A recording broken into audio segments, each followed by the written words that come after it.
Get ready for your family's summer adventure with Curry Honda in Chicopee. Hi, it's Cassie, and we want you to hit the road in the all-new 2026 Honda Passport, built for rugged trails and packed with style. Available in vibrant colors to match your vibe. Or pack everyone up in the new Honda Odyssey, the ultimate family minivan with a spacious interior, rear seat entertainment, and cabin watch to keep your kids in check. Come get your dream ride at Curry Honda in Chicopee on Memorial Drive or online at curryhondamass.com.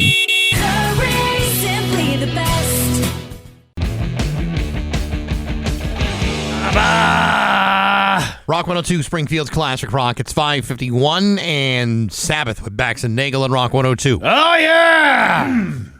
The 5:51 a.m. rock on! That's a great way to wake up. Yeah, it is. You start the day, you go into the kids' room, you start banging pots and pans and say, get the hell out of bed and get up and go to school. Ozzy's on the radio. Now, they had chosen like Sabracadabra or Into the Void. That would have started the day off perfectly for a guy like me, but oh well. Hey, Hollywood Trash is brought to you by Western Mass Masons, calling for all your foundation and chimney needs. Somehow you still care about what's happening in Hollywood. So, from Tinseltown, 3,000 miles away, it's Steve Nagle's Hollywood Trash. Well, thank God that guy's voice didn't change. You're right about that. Of course, the day ain't over yet. Sofia Vergara was supposed to present at the Emmys Sunday night, but ended up in the emergency room instead for an eye allergy. She shared a post which included a photo of her swollen left eye and a video of her rinsing her eye out in a hospital sink. Sorry, I had to cancel craziest eye allergy right before getting in the car. Who is that? That was Ricky Ricardo. So uncanny. I know. She wasn't the only presenter who couldn't make it. Eric Dane was supposed to reunite with his Grey's Anatomy co-star Jesse Williams. No word on why he couldn't make it. But he did share his ALS diagnosis last April. That might be a reason why I didn't go. Perhaps. Let's see. Elton John. Where is he? Where's Elton John? What's he doing? He's doing weird stuff again. When Elton John had a double knee replacement last year, he had a special request for his surgeon to keep his kneecaps and turn them into jewelry. Ew. His jewelry designer said, quote, "We bake them. We had to bake them to dry them out. Then they get raw like pumice stone. They're very porous. So we had to paint them with acetate and then just polish them up." What is it, Arts and Crafts Day at the Elton John house? It must be. All of a sudden he's going from like a palatial estate to the Hodgepodge Lodge. Closest thing, yeah, right? The closest thing I ever came to that was the stepping stones for the kids. Elton's right kneecap was turned into a gold-plated necklace that looks like an old artifact from Egypt. It has an engraved phrase in Latin on the back that translates, quote, "I will no longer bow to any man." That's right. Oh, really? For him. All right. His left kneecap was smaller, so it turned into a gold brooch. I bet that looks very, very nice. You know what? This guy just amazes me every time he does something. You know, whether it's gold records or gold-plated kneecaps, this guy knows what he's talking about. Oddly enough, in spite of all of that, he's still standing. Better than he ever did. Nah, not as good as he used to. When he had good knees. Knee replacement. He could stand, he could kneel. Yeah. He could walk on all fours. Kobe Bryant would have turned 47 on August 23rd, and Shaquille O'Neal came through with a gift for Kobe's mom. One day, Shaq was visiting Kobe's parents, Joe and Pamela, when he saw an old Toyota Land Cruiser parked on their property. They told him it was the vehicle Kobe drove in high school, which gave Shaq an idea. He asked him if he could take it and totally refurbish it for them, and they agreed. Unfortunately, Joe died in July of 2024, so we never got to see that it had been restored, but Shaq was able to present it to Pamela. He couldn't be there when it was delivered, but he's done a lot for Kobe's mother over the years. He said, quote, "I'm always going to respect everybody's mother and everybody's father. I'm close with his sisters. I just called to check on him. Their mom has been through a lot in the last couple of years, and that takes a toll on you, and sometimes you just need somebody to call and check in on you." He really is a nice guy. He's got a heart the size of Alaska, that guy. You know, and he's one of these guys that, like, he'll go to Walmarts and buy people's groceries and stuff. Like, just pick up the tab.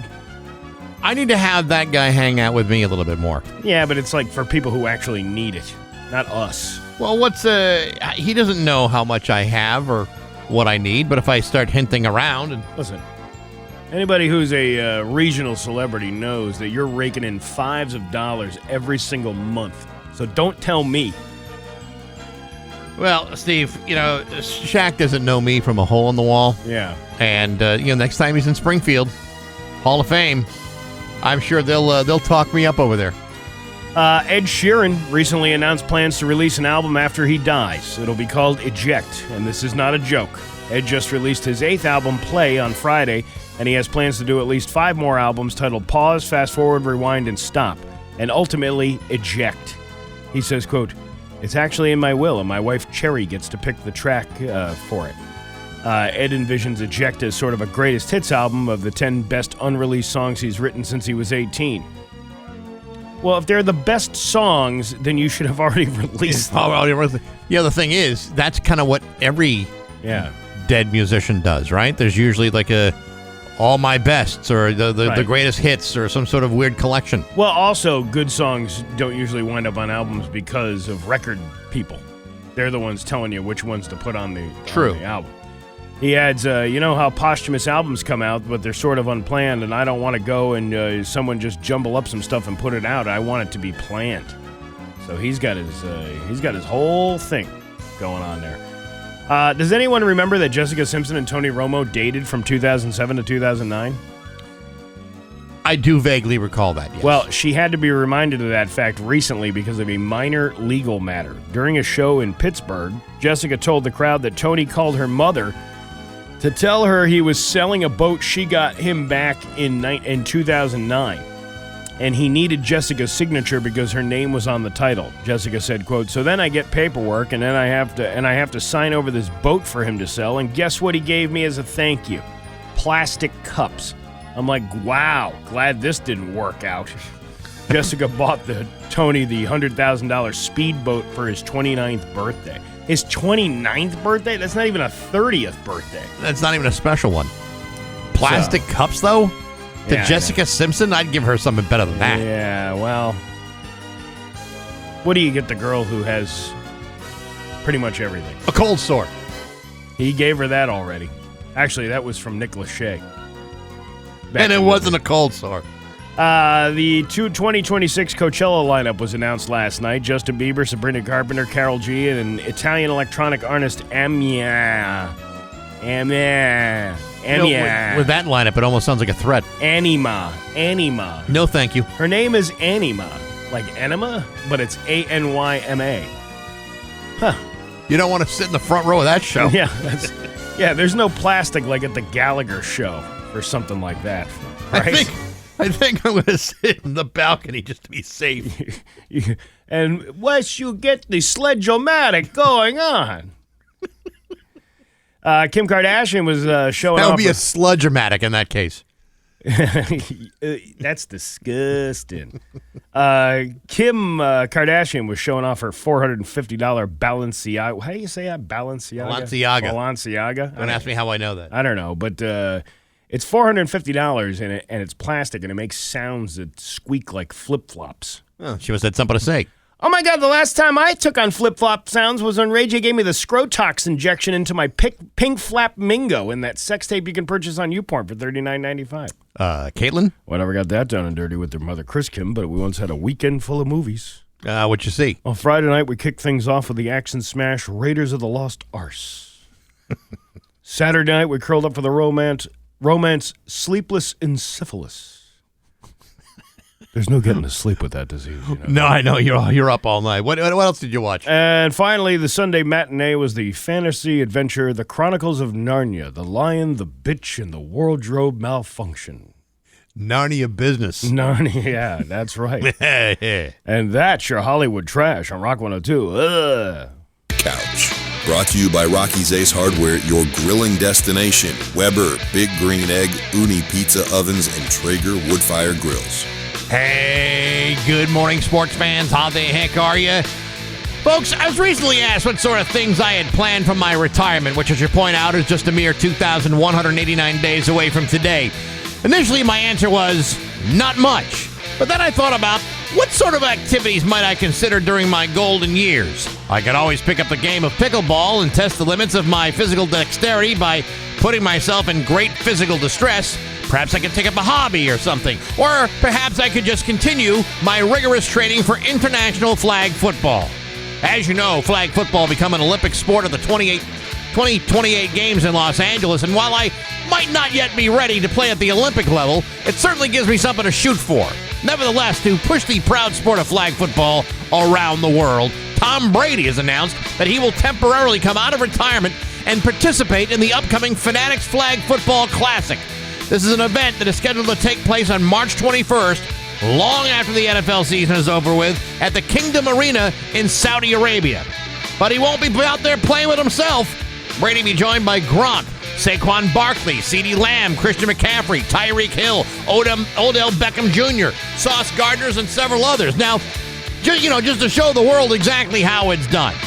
Folks, I can't think of a better way to combine the overlooked greatness of flag football and mixing it with good old-fashioned American exceptionalism. Quite like showing the world how we roll after a 13-hour international flight so we can play flag football in a foreign country. Why is Tom Brady getting involved? Well, according to him, quote, "It felt like the perfect time for me to hit the field again and get my competitive juices flowing." Now listen, I can't speak to the kind of juices that Tom Brady produces. The only way I'd go on a trip like that would be to burn off from frequent flyer miles, not to play a game that looks like we all got off the yacht at the Kennedy compound. But hey, enough of my yapping. Sports brought to you by Rocky's Ace Hardware. Nate at the Westfield Rockies, a steel-trained outdoor power tech, silver certified, and that's not the only outdoor power certification Nate has. He's got a bunch of them. Get intelligent outdoor power advice. See Nate in Westfield. Good people, rock-solid service at every Rocky's Ace Hardware. I'm Bax. That's my view from the couch. Rock 102, Springfield's classic rock.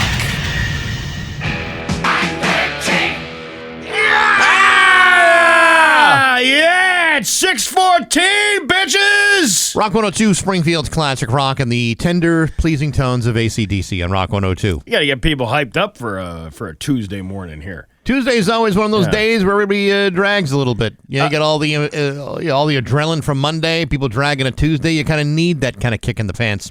You do. You absolutely do. Your Pioneer Valley forecast today is going to be cloudy this morning, then parts of sunshine this afternoon with a high of 76. It is 57 right now in downtown Springfield. Going to be a thrilling round of Am I the A-Hole coming up later on today. Mm-hmm. Also, Tommy Bowie from Yachtly Crew. We've talked to members of the band before. They're coming to the area in Waterbury at the Palace Theater on October 25th, and a brand new Yachtly Crew album comes out this Friday. That's going to be a hell of a show. You know what? They've been playing for years. They had a residency in Las Vegas. They are very successful. They're the world's #1 yacht rock band. That's crazy. You have any idea how hard you have to work to get that kind of designation? And they all dress like Gopher from the Love Boat. They do. Yeah. With the suits. Little captain's hats. Yeah. Are they really captains, though? They're captains. They're captains of your heart. Well, we will hear from him later on this morning. A couple of different things. There's a $20 dinner and a comedy show going on this Thursday. I don't know if you've ever heard about that. No, that's the first I'm hearing about it. Actually, this week is going to be fun. Well, it's always fun, but it's a little twist. We're doing a show and tell. You bring an item from your home, and the comedians will make fun of it, and at the end of the night, we'll judge the top 3 best items, and then you'll win some prizes. Oh, it's like it's improv. Yeah. Oh, wow. Basically, yeah. It's whose line is it anyway? It's a little added feature to the show. I can see you being very Colin Mockery-like. I'm not a Colin Mockery. I'm the worst, whoever the worst one was on that show. I can't. Yeah, I can't think of someone who's terrible. So there's that, and then I'm not a big sports guy. I told you I'm like a Three's Company guy, and watching all these old TV shows and whatnot. But I'm watching this clip of the Colts and the Broncos. Yes. With this field goal thing at the end of the game. Mm-hmm. And it really just strikes me as this is why I believe the NFL is scripted and may not be as scripted as the fantastical, the Taylor Swift and the Travis Kelce thing. But that surely is an element to it. where you're trying to bring in more younger fans, so you elevate the girlfriend of Travis Kelce, to get more people to watch football. I get that part as far as the public relations thing. But these games that are like they're at the last second all the time, and it didn't used to be like that. There were always last-second wins. Not as many as there are today. Well, I don't know about that. And I think so. There's more parity in the NFL. I mean, you can have two. For example, even the Patriots game this weekend. Yeah. They probably with Miami. That game was probably going to be a dud, and yet it wound up being a shootout. You think that was scripted? Yeah. I don't think that was scripted. You never know. I don't think so. Somebody takes the fall for somebody for gambling purposes. You have to remember, the NFL is listed as an entertainment. It's not listed as a sports. It's like the WWE. It's the same kind of rules. Mm-hmm. Because if somebody ever did find out that, oh yeah, you were fixing this game, yeah, it's because we already said we could, because we already labeled this as entertainment. You're trying to turn the NFL into the National Finance League, and I don't think that's quite accurate. I mean, they make their money, and the gamblers make their money, and they lose their money. It just seems too coincidental that you'd have so many of these last second, and they were going to lose the other day, and with the field goal, they missed the field goal, and then had to go back 15 yards, and then they do another 45 yards for a field goal, and then they make it, and then they win, and it's this big. Come on, that's all part of the thrill of victory and agony and defeat. No. It was all. Somebody in Vegas said, you know what? We can't afford to lose this amount of money, so we're going to make the other team win. Steve, let me try to boil this down to you with a simple question. What sort of childhood trauma has scarred you so deeply that you can walk around your adult life with so much cynicism and doubt? Where do I start? I'm just asking, because this is the kind of deep-rooted paranoia. Well, it's not even paranoia. It's more of annoyance that nothing is. Everything that people are watching, nothing is real. It's all for entertainment. It's not. This isn't. If I took that approach to everything in my life, then I could be watching reality TV and then find out it's not real. This is the way these people actually live. So I was watching another interview. I don't even know who this guy was, but he was talking about how Nolan Ryan, for example. Yes. Nolan Ryan, one of the greatest baseball players to ever walk the face of the earth, right? Agreed. Yes. This guy called him a freak, and he called him a freak in a good way. Mm-hmm. Nolan Ryan was, by all means, a freak because nobody was that good. Like in their 40s. Right. Nobody. But now you have leagues of freaks, and you have all of these people. Yeah. What has changed? Is it drugs? Is it steroids? Is it? If you go back in time, when Nolan Ryan began his career, baseball was not really considered to be a full-time job.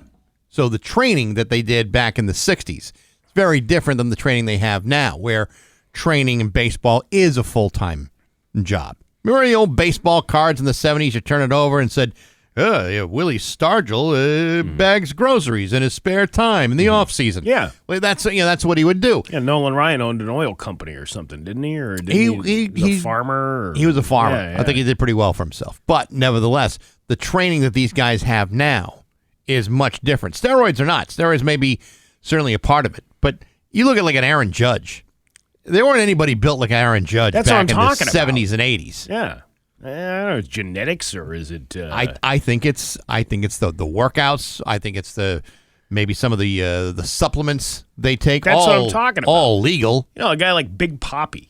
Yeah, the guy got better, way better, into his older age than he did when he was younger.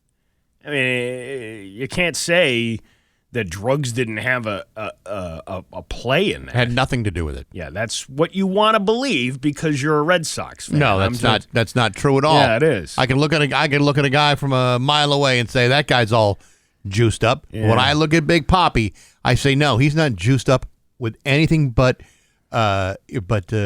lion's blood. I'm just saying. It just seems a little too coincidental that you got all these, it used to be bottom of the ninth, 2 outs, every bases loaded, you got 2 strikes and the guy hits a grand slam. That was like a fever dream. Like that doesn't happen all the time. When you look at pictures of athletes, like on the sidelines, so it's like a great picture of I think Len Dawson from the Kansas City Chiefs.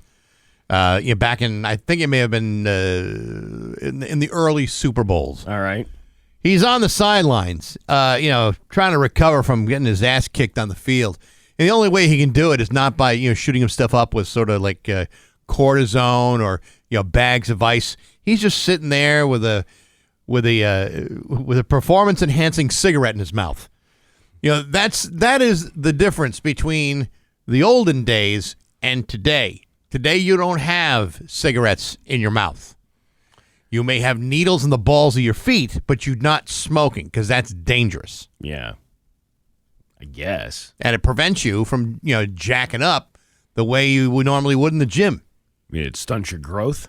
I don't know if you know this, Steve. There are not many professional football players currently playing today with oxygen tanks or COPD. You don't know that. No, they all have helmets on because they have brain injuries so bad. Yeah, but they can breathe. But at least they can breathe. Oh, yeah, there's not on an iron lung, so there's that. See? Yeah. What about Doc Ellis? Well, that was an unfortunate situation, but was it unfortunate? He pitched one of the best games of his life. I know, but the fact he had to be all hepped up on mushrooms or acid or whatever the hell he was on that day, that's an aberration. It's also the 70s. All right. Well, anyway. Those were the days. They were the days. Now we don't have that anymore. It's 624 on Rock 102. It's 626 at Bax and Nagle on Rock 102. Liam's got the full forecast for you. Hey, real quick, this week on Baxi's Musical Podcast, my guest is New York Times bestselling author Bill Janovitz. His book, The Cars, Let the Stories Be Told, is an amazing book. It's coming out September 25th. I've had a chance to read it. Also, his band Buffalo Tom is coming to the Please Come to Boston Festival in November. One of the better rock biographies out there. You can hear that interview on Apple Podcasts, SoundCloud, Spotify, the Rock 102 YouTube channel, rock102.com, as well as the app. It's all brought to you by Metro Chrysler, Dodge, Jeep, and Ram at Chicopee, and Rock 102, Springfield's Classic Rock. Just a little update on that. Remember I told you the story about the guy bitching about the dogs in Wilbraham pooping in Speck Pond or whatever. Yeah. Yesterday, and then I got quite a few likes on that comment that I made. It had dogs can't read, and some lady was like, "That's really offensive to people who can't read." That the dogs can't read? No, like to actual people who can't read. How would they know? I know, because they can't read. Somebody pointed that out, but there was no response to that. I mean, is someone reading the forums to these people? God, you're so offended by everything. Just let it go. You ready to laugh? Yes. All right. It's Bax and Nagle's Joke of the Day I'm funny how? I mean funny like I'm a clown, I amuse you. on Rock 102, I make you laugh. Springfield's Classic Rock. Another day, another weird intro. Why don't dinosaurs play basketball? I don't know, Steve. Why don't dinosaurs play basketball? Because they're dead, Bax. Dead. They can't play basketball, especially with the T-Rex. Yeah, short the arms. little There was no arms. way he was going to get it. How you going to dribble? Tall enough to get into the basket. But Can't defend the hoop. No, you can't. Yeah, do it. no. Bax and Nagle in the morning on Rock 102. Here's your 632 with Bax and Nagle and Rock 102. It's time for news brought to you by Aquapump, an expert in all water supply systems from the well to the pump and into the house. There's local radio icon Steve Nagle. Every time I hear that term CNC, I think of the CNC Music Factory. Oh, yeah, they were good, weren't they? Yeah. Yeah. I think it was "Gonna Make You Sweat" was their big hit. Was that the one? Yeah. So anybody, when they run that ad that says we're looking for a CNC machinist, I'm thinking, are you looking for somebody to break into song? That would be, I'll tell you what, you might get more applicants that way. This story out of Palmer with the road rage, we didn't talk. There was no detail about there being shots fired, right? It was just two dopes who showed a gun at each other because they were mad at what the other guy did, right? Yeah, we didn't say anything about shots fired. Yeah, well, this, I don't know, updated yesterday at 12:55 p.m. An individual was arrested in Bondsville on Friday in connection with a road rage incident involving firearms, and it has left the community shaken. This is a little bit different than what we heard yesterday. The Palmer Police Department stated that at approximately 9:47 p.m. on Friday, officers were called to Thorndike Street in Bondsville regarding a road rage incident. The department received multiple 911 calls stating that an individual had pointed a firearm at another person. Residents in Palmer say the Bondsville area is typically quiet, with not much action happening near the neighborhoods and main road. This incident left many community members in shock. "I don't want any altercations. I'll just swear at the guy or whoever," said John Corcoran of Palmer. "Also, I'm very conscious of somebody getting out of their car." When officers arrived in the area, this is just 22 adding fluffy, Sure. commentary. When officers arrived in the area, two individuals were located, both armed with firearms. They were both detained by police while the incident was investigated. It was determined that the driver of the offending vehicle allegedly stopped in the road and exited their vehicle to approach another car because they were upset over their driving. When the individual was approaching, a passenger of the second vehicle lifted his shirt to display a visible firearm, allegedly as a de-escalation attempt. The approaching individual believed the passenger was drawing their firearm, and they drew their own firearm in response.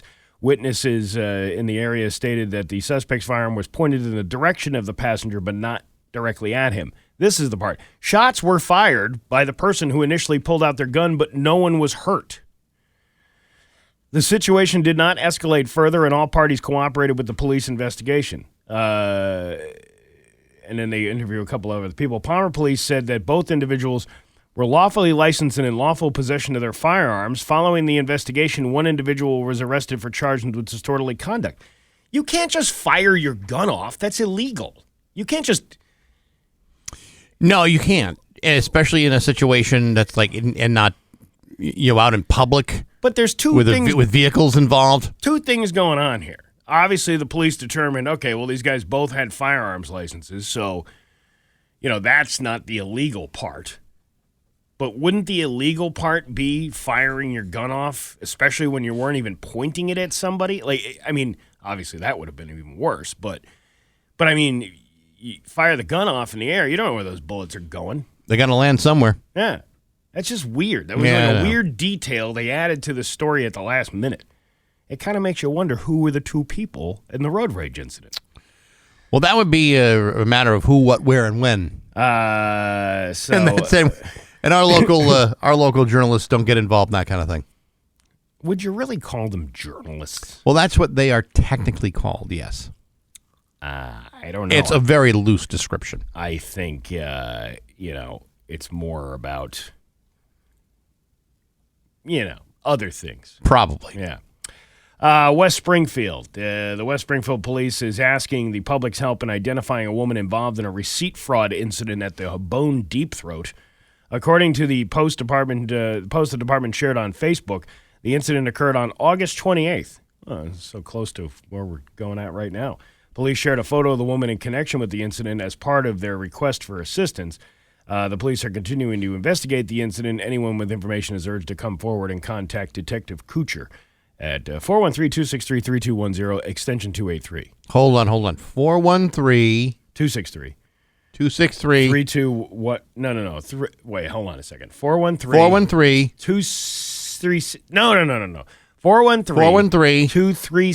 I keep doing it. 413. 413. 263. 263. 3120. No. That's all wrong. 413. 413. 263. 263. 3210. 3210. Do I have to dial 9 to get an outside extension? I forgot about that. So you dial 9. 9 then 1. 413. 413. 263. 3210. 3210. And then there's an X and then 283. That's the extension. 283. Okay. I'm good. I thought extension was EXT. Listen, you're asking people to give you information. They couldn't even tell you whether a gun went off in Bondsville. Yeah. You're expecting them to get everything right? You're right. 2 men were sentenced to prison for attacking 2 people at a Sunderland liquor store in 2024. Northwestern DA spokesperson Lori Loisel stated that the suspects, 31-year-old Warren Martinez of Northampton and 25-year-old Thomas Patnode, visited a liquor store in Sunderland on July 16th of 2024. When a store employee refused to sell them alcohol, the men attacked her and her fiancé. Martinez physically attacked both victims by punching and kicking and by using a pointed plastic bottle. A pointed plastic bottle?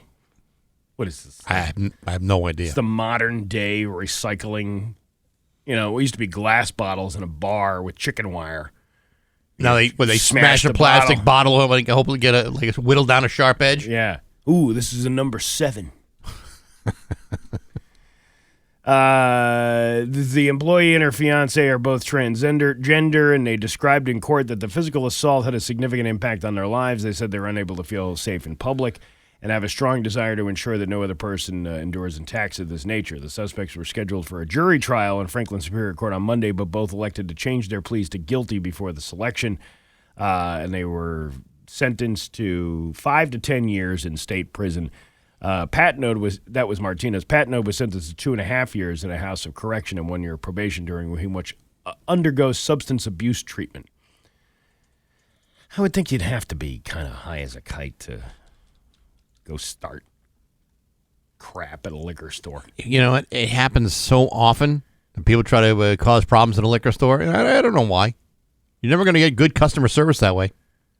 You're never going to be asked back if you behave that way. Like, for example, let's say you're in a liquor store, okay, and you got a gun, and you're trying to get a little bit of help. You know, like which bottle of Malbec would probably be best for, say, like a rib roast? Should I get this one, or I should get this one? Which one has a more a piquant aroma? Which one pairs better? Do those things have aroma?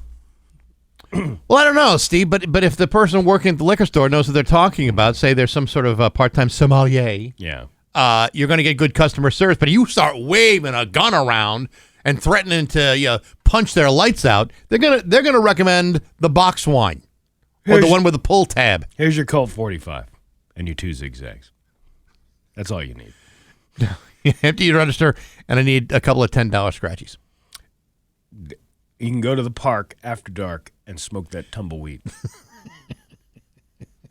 And as the marijuana burns, you can take your turns. Munson High School will be closed today due to a plumbing issue. The district said all scheduled athletic events will continue as planned, and Quarry Hill and Granite Valley are not impacted and have a normal school day. Aw, man! Those kids are so lucky. They don't have to go to school today, but we do. An update on whether the high school will remain closed Wednesday will be shared today. Yeah, but at least you're going to a school with working toilets. Imagine how those kids in Munson are feeling. That is something. You just gave me flashbacks of watching that poop cruise. Yeah. That was a gross documentary. I would, again, that's another one of these things I would never want to be. You realize that's an aberration, though, Steve. The numbers are in your favor. If you go to a cruise, it's very likely you'll walk out of there saying, you know what, I had the time of my life. But what if I'm the guy that is unlucky enough to be part of that number? Yeah, Steve, but you can't go through life thinking, what if? But you got to go through life full barrel. And you got to go in there and say, let's say that, okay, maybe the toilets are clogged. But I'm gonna go eat at the buffet. That'll change. I'm gonna play some canasta on the Lido deck. Whoa! Somebody spilled Salisbury steak all over the floor. That's not Salisbury steak, sir. Well, you can play shuffleboard with that, can't you? Right on the poop deck. That's why they play it there. You ever play shuffleboard on the poop deck? No, in fact, I did not. 4 people are in custody after police found a loaded gun and drugs inside of a Springfield home. For the past 2 months, Springfield police have been investigating an incident involving 21-year-old Douglas Moss, who had an arrest warrant for a probation violation. Friday morning, they searched a Vinton Street home, located Moss, and arrested him. 7 other people, including 3 children between 11 months old to 9 years old, were inside. In the home, detectives found a baby bottle filled with a potentially dangerous prescription drug, a loaded gun, heroin, crack cocaine, and more than $700 in cash. A 20-year-old and a 19-year-old were arrested on gun charges, and 42-year-old Danny Ramos was arrested on drug charges. He's already been arraigned 58 times in the Bay State on drug charges. Wow. 58 times? I don't remember being arraigned 58 times. And just 101 days before Christmas. That is just another example, though, about 58 times. Fool me once. Shame on me. Or say shame on you. I mean... Fool me 58 times, I guess that's on me. I guess... You don't know the whole details of the cases either. But 58 times, you'd think one of them would have stuck. One of them would have been like, this is the one that's putting you away. For a rationally thinking person. But if you are still getting in trouble after 58 arrests, that tells me two things. One, you don't know how to learn a lesson. And then two, you're not very good at this. Yeah. You're not good at all. It is time to maybe think about exploring new options. I don't think people really understand that. You've been arrested 58 times for pretty much the same type of thing. Obviously, a life of crime is not your bag. Especially when you're putting the drugs in the baby bottle. They're going to catch you again. Yeah. You're going to get up in the 60s and 70s at some point at this rate. A man in Florida was waiting in the drive-thru line at a Popeyes when a drunk woman walked up to the window, stepped between his car and the window, and she apparently arrived in an Uber, but the Uber driver wouldn't wait in the line. She was hammered, and she was demanding a Baconator, which is a Wendy's sandwich. Ma'am, this is not a Wendy's. This is a Popeyes. Yeah, but all those people who say, ma'am, this is a Wendy's, this is not a Wendy's. This is... you don't get that at Popeyes. The guy filmed the woman as she talked about how long she's waited, how she's from California, and how she went back and forth between wanting to fist bump the guy and looking like she wanted to kick his ass. Eventually, police showed up and escorted her away. It's unclear what she might have been cited or charged with, if anything. But the video is pretty damn funny. I bet it I is. want a bacon here! Ma'am, this is Popeyes. We serve chicken here. I don't care. I want a Baconator. We can get you the bacon and cheese sandwich that only comes with only like 3 slices of bacon. Will that do? I guess. I mean, how many of us have been drunk inside of a drive-thru at 2 o'clock in the morning? It's happened. Yeah. But I always knew what was on the menu. Yeah, you never confused where you were. You wouldn't go to McDonald's and say you wanted the Whopper. No, and I wouldn't go to Burger King and ask for the Chicken McNuggets either. That's true. Your Pioneer Valley forecast today, it is going to be cloudy to start, then some sunshine this afternoon with a high of 76. Tomorrow, more of the same with a high of 74. It's 57 right now in downtown Springfield. I'm Steve Nagle, and that's the news on Rock 102. Oh, yeah. 54 and Bad Company with Bax and Nagle and Rock 102. Going to be cloudy to start, then sunshine this afternoon with a high of 75. It is 52 right now in downtown Springfield. You're exactly 1 month away from the Rock 102 Mayflower Marathon Comedy Night, Thursday, October 16th. It's the big night at MGM Springfield at the Armory. It's brought to you by Dave Miner Exterior Home Improvements and Aquapump. Tom Cotter will be your headliner, along with Corey G., Steve, and myself. It's going to be a great, great night, all to benefit the Open Pantry as we get set for the Mayflower Marathon, which is coming up at the end of November. All the details about that are on the way, but you can buy your tickets right now. They're on sale at rock102.com. It's the Mayflower Marathon Comedy Night, Thursday, October 16th, brought to you by Dave Miner Exterior Home Improvements, Aquapump, and Rock 102, Springfield's Classic Rock. There's some online chatter about modern stressors that did not exist back in the day. Such as? Well, I mean, you just turned, what did you turn, 39 yesterday? 59. I said 39. I appreciate nice. you being kind, but it's 59. All right, so you can kind of relate to some of these things Mm-hmm. that didn't exist back in the day. Number one, cyber criminals. There are a lot more ways for bad actors to gain access to your personal information than there used to be. That's true. Used to be just called criminals. Yeah, I remember my dad, he had a little paper shredder, and he would shred everything. Now they go through your trash, and they look through your for your damn Social Security number. Even though your dad was probably loaded at the time, sometimes they really did go through your trash. He had his wits about him for some things. Yeah. Yeah. Not everything, but, basic knowledge of understanding. The reason I know this is I used to work for a radio station that used to go through other radio stations' trash. Oh, is that what it is? Yeah, that was cool. What, to see what kind of good stuff they were getting? Yeah, you just never know. Paperwork and such. 2, all of social media. It's not just all the chaos that's being shoved in your face. It's also having to carefully curate the stuff that you share, not to mention worrying about likes, comments, and dealing with cyberbullying. Right. You didn't have that kind of thing back then. None of that. People do not have a camera in their pocket all the time. Public filming can be invasive, and not everybody wants to be constantly photographed. But you walk down the street, you're getting photographed everywhere you go. Yeah, that's true, but a lot of those images and videos don't go viral unless you do something stupid, as opposed to a viral picture taken by someone's phone where it can be shared by anybody just because you look stupid. And I'm sure there's pictures I wouldn't want anybody to see. I always feel bad about those people, like the people of Walmart. Mm-hmm. That website, because they show pictures of a lot of genetic disasters going in and out of that place.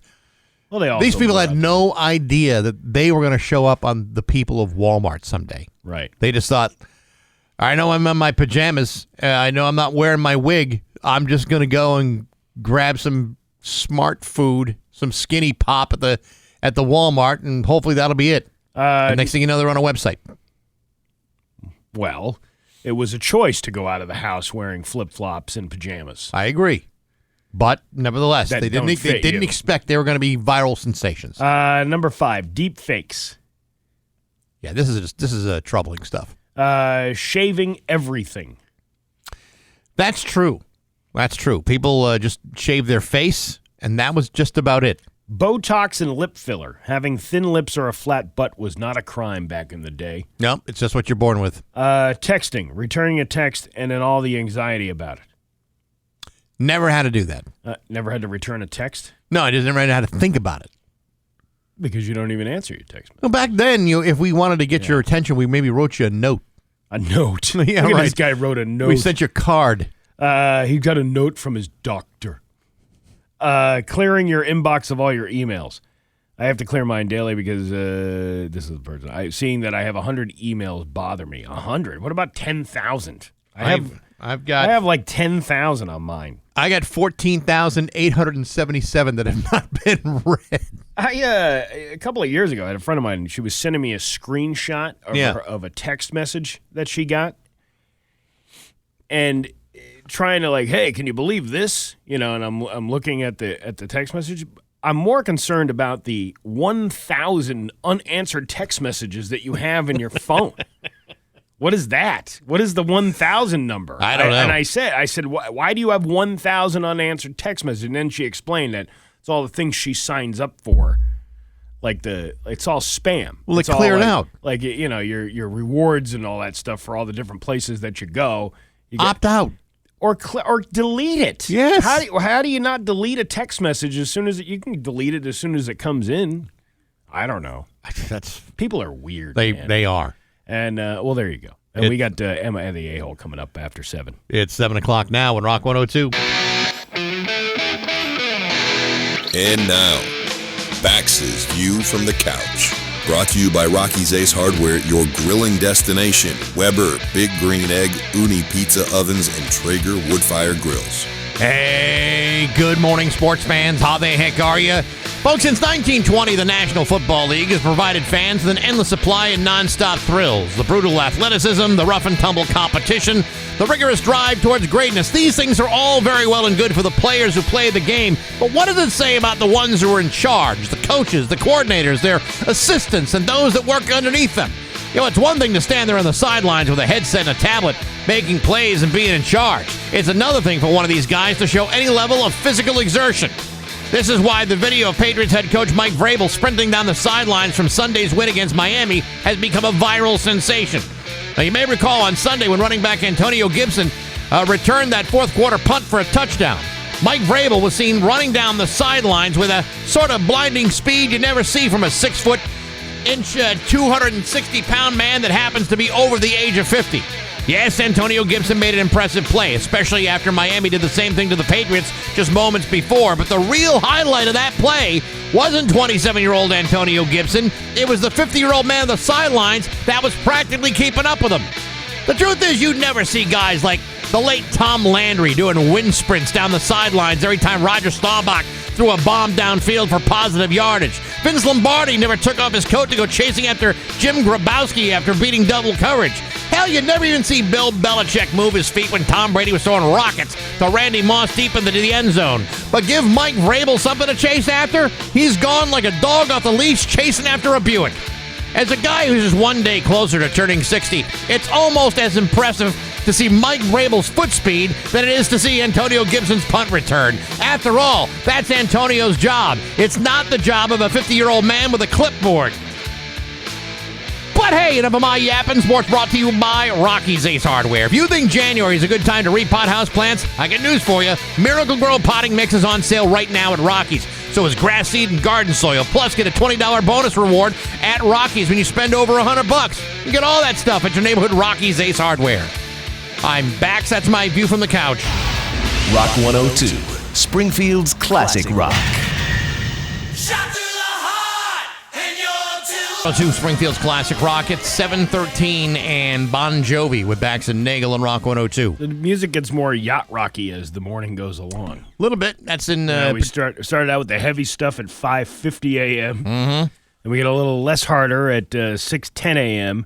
And now we're at the yacht rock stage. The beginning of the yacht rock stage. Yeah. We're doing that now or later? No, we're doing it later. Oh, I was just pointing out the selection of music on this radio station. Sometimes it happens. No, speaking of yacht rock, Tommy Bowie from Yachtly Crew will be joining us next hour. Yeah, Bowie. Got a brand new record that's coming out on Friday called Seize the Night. They'll also be at the Palace Theater in Waterbury on October 25th. So that is coming up a little bit later on today. Are you ready for another round of Am I the A-Hole? Yes. Am I the a-hole for saying 6-7 every 5 seconds to make the kids feel uncomfortable? Yes. You know, that's not part of the ones I was doing, but I know that there are angry roving bands of angry teenagers mad that I'm saying 6-7. Of course they're mad. You took one of their best things out of their hands. But that's the point. When an old person does something, it ruins it for everybody. And believe me, I'm old by all accounts. Oh, yeah, you are. You know. And that's me telling you that. Yeah, well, from one old guy to another, you know what's going on. Let's see. Am I the a-hole for saying to my wife that what she's doing is weaponized incompetence just like the men? I, 24 male, am on a work trip for another city not too far. While I'm away, my 24-year-old wife has been home alone. I would like to mention here that both of us have lived alone. She called me a couple of days ago to tell me she's craving a dish I make when I'm home. I sent her a recipe, but she spends the rest of the day calling me at regular intervals to ask or complain about specific ingredients about how each step is done. Stuff in the recipe or things she should know by remembering what the dish looks like. How long do I boil the pasta? Should I try it with a fork? Do I cube the onion? Okay, but can I also slice it? Yesterday, she sends me a picture of a small towel shelf in the bathroom attached by suction that had fallen off. I send her back a message. Oops. You probably need to get a new one from IKEA. That's not going back on. She proceeds to not talk about it for the rest of the day. I figure she handled it. Today, she calls me about how annoying it is to have towels on the counter. I ask her why she hasn't gone to IKEA and attached the new one. She says she doesn't know which one to get. WTF. I get annoyed and tell her she's using weaponized incompetence, distracting me and expecting me to handle basic life tasks from hundreds of kilometers away. Oh, they must be in England. From out of town. I asked what she's going to do if the roof collapses, wait till I get back, or call someone to Google it. I'm fine with her calling, but holy shiznit. It's annoying if someone is just being lazy and complaining about the same stuff. She gets a little heated and says she's genuinely just doesn't know how to do that. It's a suction cup. And that the only term is for, and that term is only for feminist issues about men's systematic behavior towards women, and that I'm being ignorant by abusing that language. I will also mention here that this isn't some huge fight. We talk a lot about political stuff. So am I the a-hole? I'm just mad because this feels like basic life skills shiznit that I am sure she'd deal fine with if she were single. How do you know that? Sometimes I think when you're with somebody, Yeah. you have to sometimes just acknowledge that they have good points and bad points. There's things that they do very well. There are things that they don't do very well. And if you're really honest with yourself, you realize that the one who knows the least is usually you. So I know in many respects, there are times when I have to ask, what kind do you want? What? You give me a little bit more information before I go ahead and do this. What do you want? Oh, you're like the guy in the Notebook. What do you want? Yes. Tell me what you want. That's exactly right. Yeah. Yes. They don't know. And they don't know. And then, but if you got a good relationship, you can get beyond that. This guy is very, very angry. These two are doomed to fail. I think you're right. But maybe she just misses him. Maybe she just wants to talk to him. Maybe she does know how to do all that stuff. But she's just, you're going to go away on a trip, and I miss you. It's this possible. Is my way. It's possible she's not weaponizing this at all. It's right. possible that you're with someone who's very stupid. I know my wife had to come to grips with that. Well, that was probably the hardest thing she had to swallow. It was the toughest thing of our relationship. Yeah. Oh my God! Dealing with my many deficiencies. Number 2, am I the a-hole for wanting to leave my pregnant wife, with whom I have a child, because she doesn't want me to continue my diet and/or workout routine? Okay. Mm-hmm. Here are. Does my workout? What is this? Oh, my wife and I went to the same college. We met at the beginning of our freshman year, my sophomore year, in the fall of 2017. I was an offensive tackle on the football team. As such, I was always a large man. Could have made state, too, if the coach had put me in through a football quarter mile. What's that whole thing about Al Bundy and the polk high and the whole thing? Yes. Rather. Anyway, she was a small girl with an hourglass figure who guys on campus would pretty brazenly check out whenever she went anywhere. We started dating pretty quickly and dated on and off for the next 2.5 years. When COVID shutdowns hit, we were living together. She got pregnant during the shutdowns. At that time, I was weighing about 350 pounds. I had some significant back and knee problems. I decided to make a change because I wanted to be an active and involved dad. At first, she was supportive. I changed my diet, no fried foods, sweets, or soft drinks. I increased my workout routine. The weight pretty quickly started coming off. By the time my son was born in early 2021, I was down to 310. We got married in the summer of 2021. I decided I wanted to keep losing weight. I was motivated, feeling great, wanted to get to about 200 or 210. She became less supportive, but she was not hostile towards my goal. I did my best to structure my workout routine, and do all the cardio in the morning. Outside of the concerns about my weight loss, our marriage seemed good. I was in individual counseling and had suggested couples counseling, but she was not open to the idea. We were both enjoying our little family life with our son. We decided to try for a second child. She's currently 6 months pregnant. Since getting pregnant, she's become very hostile towards my diet and workout routine. It has mostly consisted of digs and passive-aggressive remarks about working out and about my body. About 2 months ago was her 25th birthday. We got dressed up and went out to a nice dinner. The evening seemed to be going well until she went to the bathroom. When she came back, her demeanor had changed completely. I recently learned that she had overheard some women in the bathroom commenting on how cute I was. Oh, boy. Her hostility towards me working out has increased dramatically. The thing that is, first of all, what strangers are talking about another person's husband in the bathroom? That's a little weird, isn't it? The thing is making me leave is there is a fridge in the garage where I store my pre-made meals. I will make meals for 2 weeks, freeze them out there, defrost, and then warm them up for mealtime. I had just done 2 weeks' worth of meals, and she threw out the meals. I told her I was disgusted and I was done. This happened 6 weeks ago. She has since come to me and tried to offer an explanation, except that her explanation has made it worse. She's jealous because she used to get all the attention from other men while I got no attention from other women, and now I get the attention from other women and she gets no attention from men. I asked her why she would even want attention from other men, and she could not explain it beyond it makes her feel good. I asked her how she would feel if I told her that I work out because I wanted attention from other women. She said she would assume I was cheating. She said she is willing to do counseling now. She had repeatedly tried to initiate sex, and I have blocked those advances. Ooh. Well, because you're a much better looking guy. You can pick up a better looking chick at a restaurant. What do their friends look like? Yeah, right? Come on.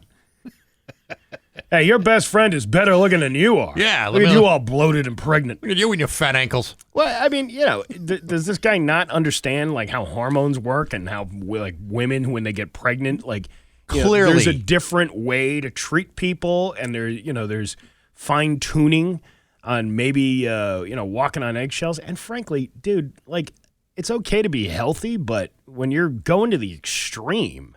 And you're putting things aside. Yeah, this guy clearly has no understanding of a pregnant woman's hormonal shifts. Yeah, they can be dramatic, they can be emotional, and they could be she's looking.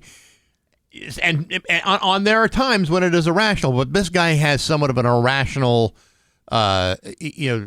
regimen of health. He maybe needs to be thinking a little bit more about her than him. At that point, go back to it later on, but he's got to spend some time dealing with her needs too. Who ate my fresh express meals out of the garage? Do I eat your ice cream and pickles when I come home? No, I do not, because that's for you. But my energy bars are for me. And that quinoa and asparagus was mine. It wasn't for your pregnant ass.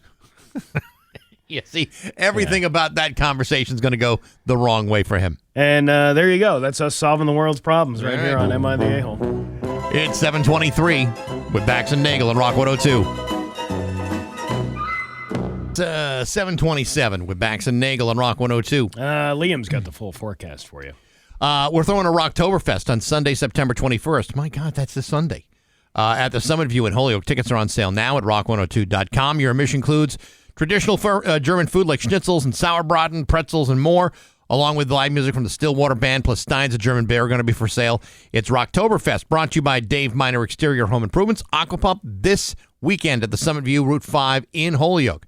From Rock 102, Springfield's Classic Rock. I'm looking forward to that. That'd be fun. Yeah, I'm looking to get a schnitzel. You like a schnitzel, I like a good schnitzel. Would you know a schnitzel from a shinola? I do know a schnitzel from a shinola. We will not be serving shinola. Are you sure about that? I'm pretty sure. It's not on the menu. You wear contacts, don't you? I do. Well, you might not have to do that anymore. Did you see this thing about the eye drops? No. A study found that eye drops could be able to replace reading glasses. So instead of, just putting in contacts or even wearing reading glasses, you can just put a couple of drops in your eye every so often, and then you'll be able to see 20/20. Just for reading? Doctors have reportedly developed special eye drops for people with long-sightedness. Yes. So the people reading. That could replace the need for reading glasses or surgery. You wouldn't have to be constantly lubricating your eyes or even dropping the solution right before reading. It could be as simple as using them twice a day. The idea is that could be more convenient than carrying around reading glasses, and it would be a lot less invasive than the surgery. If you care, here's the science. The drop contains pilocarpine, a drug that constricts the pupils and contracts the muscle that controls the shape of the eye's lens to enable focus on objects at different distances, as well as diclofenac. Diclo. Dig low, from the windows to the walls. Right through my eyeball. It's a non-steroidal anti-inflammatory drug that reduces inflammation. It's unclear. Isn't that kind of redundant? An anti-inflammatory that reduces inflammation. That would be the very definition of an anti-inflammatory. It's unclear when they become available. This isn't the first time that scientists have used eye drops to address eyesight. In 2023, researchers at Ohio State worked on special eye drops that could prevent or delay nearsightedness, so kids might not have to get corrective lenses so early. What about an astigmatism? They're kids, Bax. You can't just put a stigma on all these kids. No. I'm talking about like when you get older and you get an astigmatism. I got an astigmatism. So my eyeballs are not shaped perfectly around. They're kind of football shaped. Football? Yes. It could be. I don't know. I don't know how that works. Anyway, in 2021, Vuity eye drops hit the market. Those drops claim they could replace eyeglasses for people who have trouble seeing close up. That medicine takes about 15 minutes to work, but the effect of sharper vision can supposedly last up to 10 hours. That's interesting. So, if you are a participant in the Devil's Lettuce, yes, you kill two birds with one stone. You can read and you can get high without showing your bloodshot eyes to everybody. That's perfect. Yeah, see? Yeah. It all works out. It's 7:31. We have news next to Rock 102. Here's your weapon. 7:35 with Bax and Nagle on Rock 102. It's time for news brought to you by Aquatique Pools. Call today to schedule your pool closing, Union Street in West Springfield. Here's local radio icon Steve Nagle. Thanks, Bax. A man was taken into custody on multiple charges after a domestic violence incident early Monday that temporarily shut down a portion of Post Office Road in Enfield. Enfield police say they responded about 12:50 a.m. to a home on the 100 block of Post Office Road for reports of a domestic disturbance. Officers found a husband and wife injured at the scene. Both were transported to separate hospitals. The woman suffered head trauma and the man suffered a hand injury. Both are expected to survive. According to police, at least 3 shots were fired inside the home from 2 different firearms, which included a rifle and a shotgun. No one was struck by the gunfire. According to Enfield police, the male suspect then discharged at least 1 round from what appears to be a shotgun within the bedroom. He subsequently obtained a second firearm identified as a rifle. A physical altercation then occurred between the suspect and one of the adult sons present in the residence, during which the rifle was discharged twice. No injuries have been reported as a result of the gunfire. Chief Alaric Fox said the woman was transported to Bay State for treatment of a head trauma. The male suspect was transported to St. Francis with an apparent partial finger amputation. Ooh. He has been treated, released by the hospital, and charged and remains in custody. The man was charged with first-degree assault and unlawful discharge of a firearm. Investigators say more charges are likely. The road was temporarily closed as investigators worked the scene. It has since reopened. Partial finger amputation. I don't even want to know what happened there. Well, it sounds like, and I'm speculating here, I don't know for sure, it sounds like he may have been shot in the finger. Either that or somebody bit his finger off during an altercation. There is that possibility, too. I don't discount that at all. Police responding to a shoplifting complaint Friday arrested a suspect carrying a stolen gun, according to Springfield police. 29-year-old Cedric Simmons was arrested at about 1:30 p.m. Friday and charged with carrying a loaded firearm without a license, being a convicted felon in possession of a gun, a firearm violation with 2 prior offenses on drug crimes, possession of ammunition without a permit, and shoplifting. And he was out the next day. He was. You can't hold a guy down forever. He also had an outstanding warrant for motor vehicle charges, according to Ryan Walsh. Officers were called to the Walmart on Boston Road by store security officers who said 2 people were skip scanning or pretending to scan items at the checkout but then not paying for them. Before they left, the security officers escorted them to an office. When officers arrived, they searched a bag and a backpack, and the suspects had 14 pieces of stolen merchandise and a loaded gun, which had previously been stolen in Connecticut. That's why it wouldn't scan. The barcode was rubbed off. That's complicated. The 24-year-old woman with Simmons was also charged with shoplifting.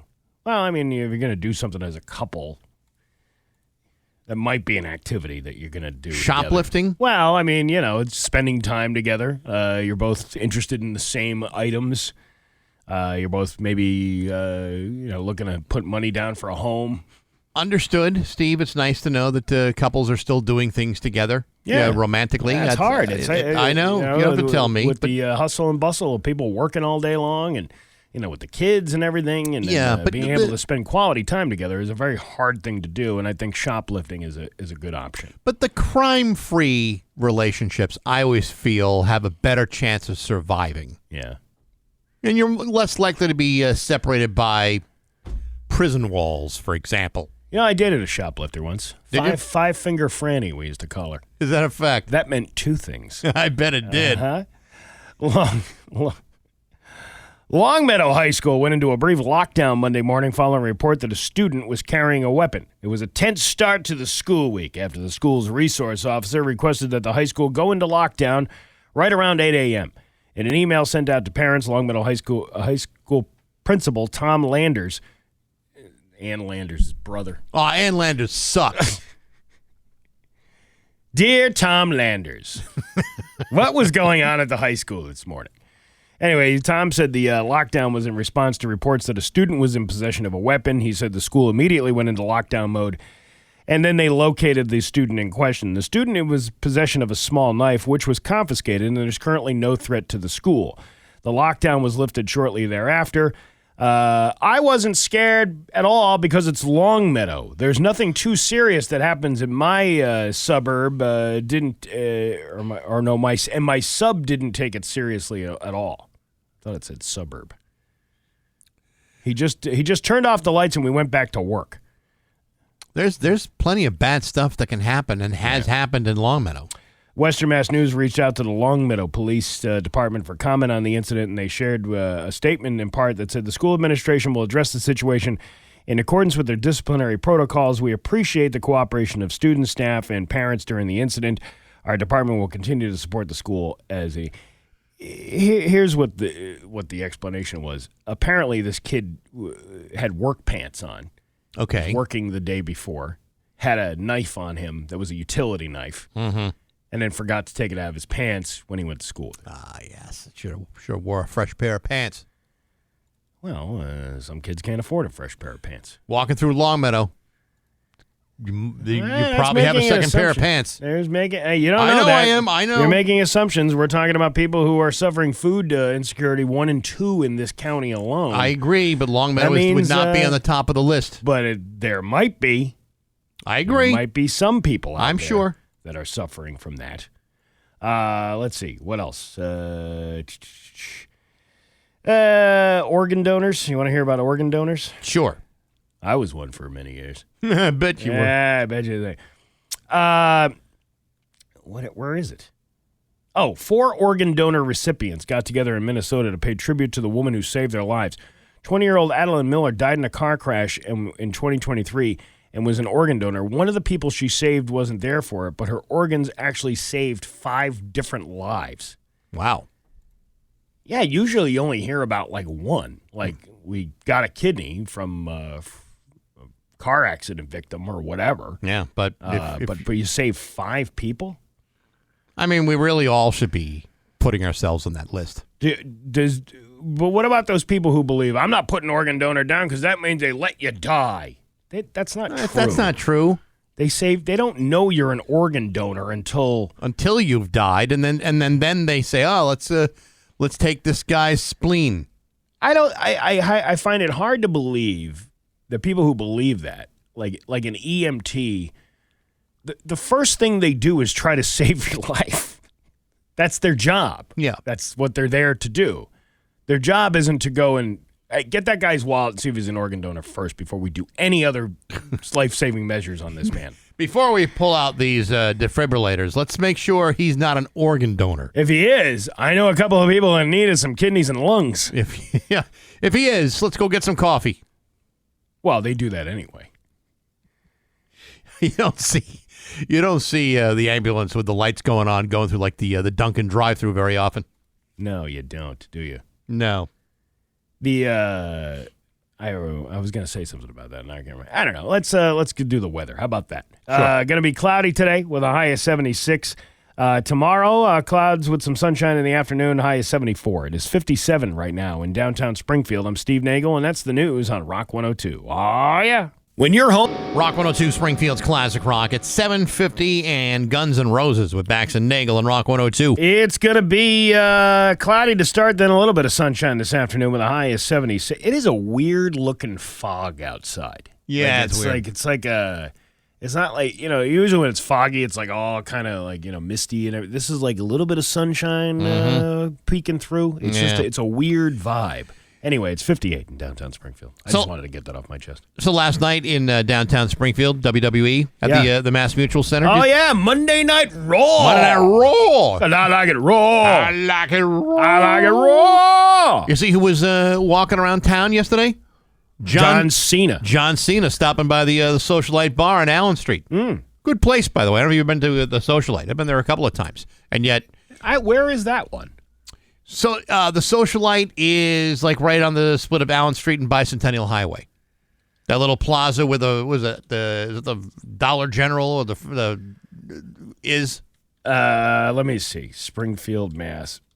I don't know. I honestly, it's weird. I went over to 16 Acres last week. Yeah. I haven't been over there in probably 6 or 7 years, and I'm 16 acres. Yeah, I like in that area where the like the Big Y. I mean, I knew that had changed to like a whatever it is, a Big Y Fresh Market or whatever it's called over there. Well, Big Y always owned it. Yeah, right. Fresh Acres. Yeah, yeah. But then I remember that whole change when they took the bar out and redid all that area down there. But it was just weird because I used to, when I lived in Wilbraham years ago, go there all the time. Go in that area all the time, and now that I don't live over that way, and I go, and you go, it's like walking into like a time machine. Oh yeah, Steve. It's Where's changed the so much. Blockbuster? The Blockbuster is now, I believe, an auto parts store. Is that what it is? Yes, I believe that is no longer there. Where's Jimmy's Cocktails? Jimmy's Cocktails. I gotta remember where was Jimmy's Cocktails. That was where Alibis. It was before. Oh, it was yeah. in the Big Y. It was in that plaza down there. They used to have like a Chinese restaurant, and then Jimmy's Cocktails was That's right right. next to it. And Jimmy, who didn't like give a crap about anything, Yeah. because it was just so bland in there when you go. But it was more about drinking beer and whiskey. Sure. It wasn't about the ambiance of Jimmy's Cocktails.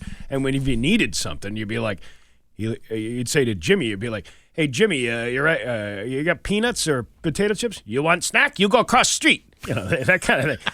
Hey Jimmy, there's no toilet paper in the bathroom. You want toilet paper? You go across the street. The old Pride station that they used to have there. It's kind of like when years ago I went to the Stonewall with a couple of friends. Oh, let's go to the Stonewall. And somebody ordered like a vodka and soda. They had to blow the dust off the cups. Yeah. Because nobody orders that. And someone said, "Could you? Can I have a lemon?" We don't have fresh fruit here. Fresh fruit. Fresh fruit. Yeah. Well, but John Cena at the Socialite coffee bar. Oh, all right. So order the flat white. Bicentennial Plaza. That's yeah. I didn't know there was a Dollar General there. The last time, actually. Remember I was talking about that dentist, that gave me the penis cake? Yeah. He used to be at the end of that plaza years ago, like 25 years ago. Where the Mexican restaurant is? Oh, my God. What Mexican restaurant? Saboris has been there for a while. Oh, my God. I haven't been over that way in forever. Get out of here. Yeah. So. Well, anyway, John Cena hanging out town. What is it? What did he order? He ordered the flat white. Liked it so much, he ordered 2 of them. The flat white? The flat white coffee. Oh, it's coffee? His drink, according to the Facebook post, a day to remember. What a blessing to have a surprise visit from John Cena. He was so humble and very kind. He hung out for an hour. His drink of choice, the flat white, loved it so much he ordered another one. John Cena. Springfield College's very own John Cena. Almost as if this man was a real person. Almost. He had 2... John never has 2 cups of coffee He at never home. He never has more than 1 cup of my coffee. He never has 2 white flats. What'd you call it? White flat? A flat white. Flat white. Yes. What's the difference between a white flat and a flat white? I have no idea. I don't know, but I want to find out. I usually order just a straight coffee. Well, good for him. Yeah. I thought that was pretty and good for them, too, having major celebrities like a John Cena pop in. Now, who scored a touchdown in the Monday Night Raw arena, or a home run, or what do you? I don't even know how to answer that kind of question. Who is the winner? Where's the winners and losers of last night's Monday Night WWE or WWE what? WWE WWE Raw, Monday Night Raw. Yeah, I didn't watch. You didn't? I tried to, but couldn't get anywhere. Couldn't get a picture.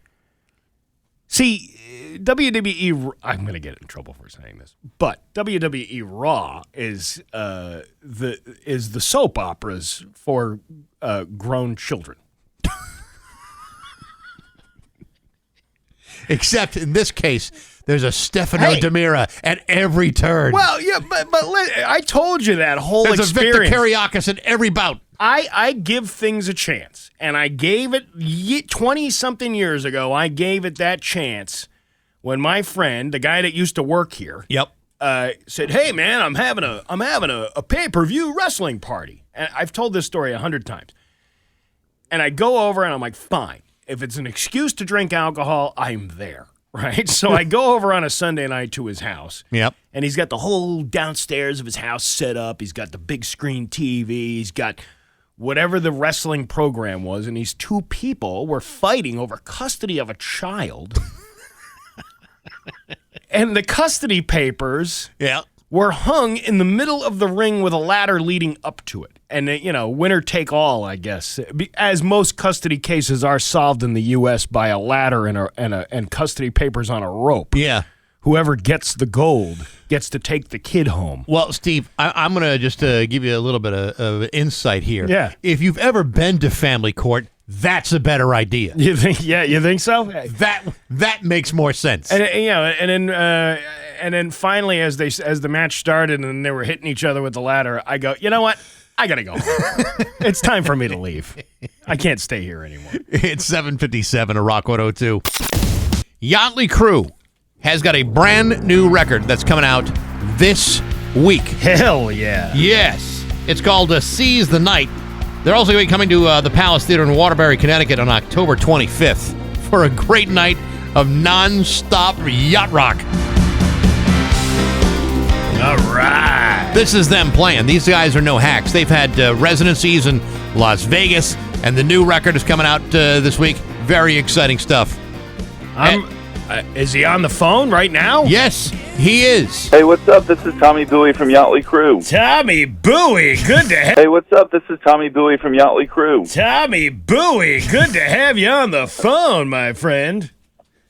Thanks for having me. Good morning. I don't know if it was you we talked to last time. We talked to somebody from Yachtly Crew. It was probably our singer, Philly Ocean. That's what it was. It was Philly Ocean. Yeah. Now, there's 7 of you to choose from. Are you all doing different interviews? Are you all covering the whole blanket? I mean, we kind of mix it up. We give everybody a chance to, tell their side of the story, So, but, there's me, there's Pauly Shores, there's Stony Shores, we've got Sailor Hawkins. So, it's beautiful. There's great yacht rock names all around. I can't believe that there were 7 sets of parents in the world, and they all named them similarly to yacht rock stars or comedians, and then you all got together. That is just the weirdest coincidence. Yeah.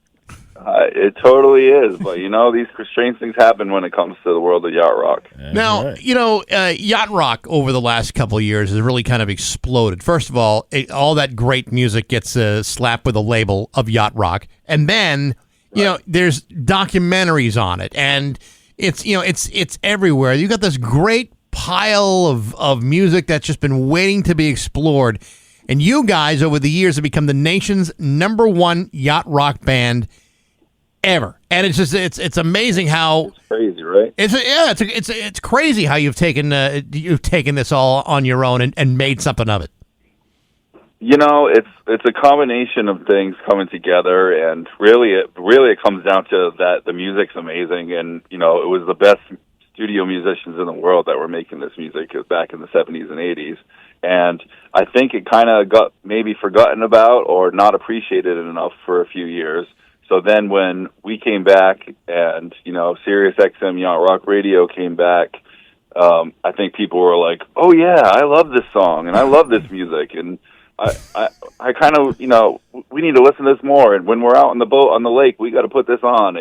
We hear that kind of stuff all the time. So it's really been kind of a crazy ride. And then, our version of it was like, we're going to not just go up and play the songs because honestly, there's many great musicians throughout the world that can go up on a stage and play these songs, although they are difficult.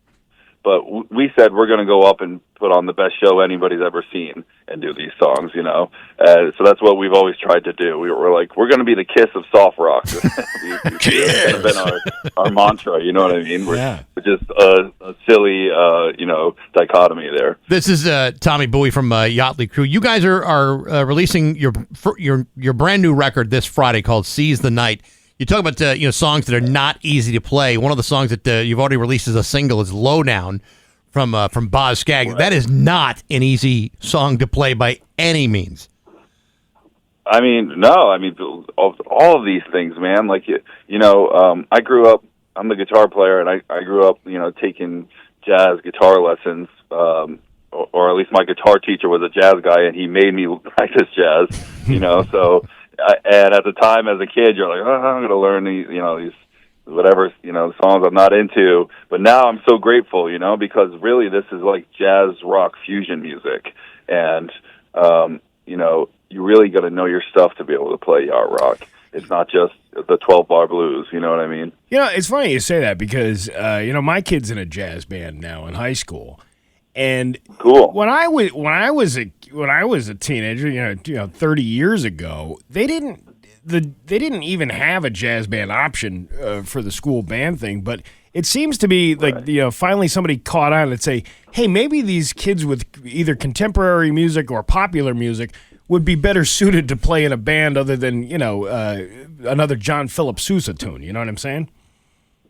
Right, and I think it's, it's really just good to teach kids to be a well-rounded musician, and to,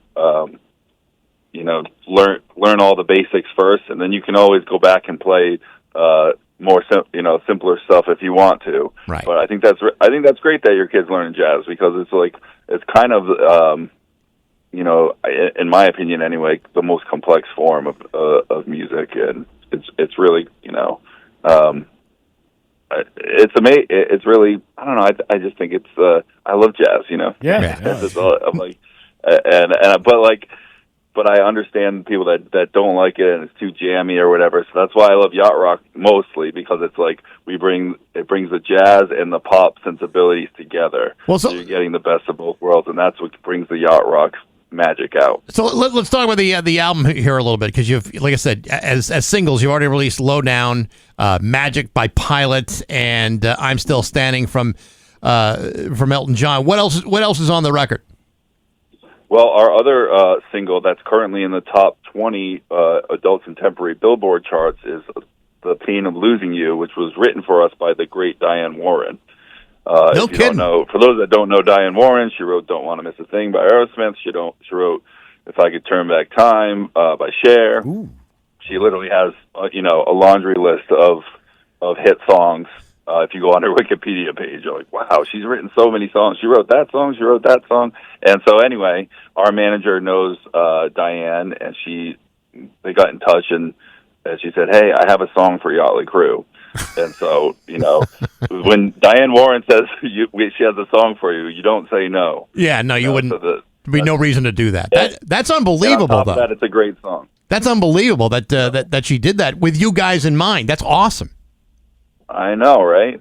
It's crazy, and we're really grateful to her. I mean, she's a legend. So these are things I have to pinch myself about. I'm like, wait a minute, what's I'm from Warwick, Rhode Island originally, although our band's based out of Los Angeles, and so I moved out to LA in 2010 to pursue the music dream. And sometimes these things happen, or this weekend we played Bourbon and Beyond in Louisville, Kentucky, and I met Steve Lukather this weekend. Oh, that's cool. I was chatting with him, so it's like I have these moments where I'm like, what is my life, But we've had Lukather on the show. We've had Lukather on the show, and there is no short conversation with a Steve Lukather. That guy will go on forever.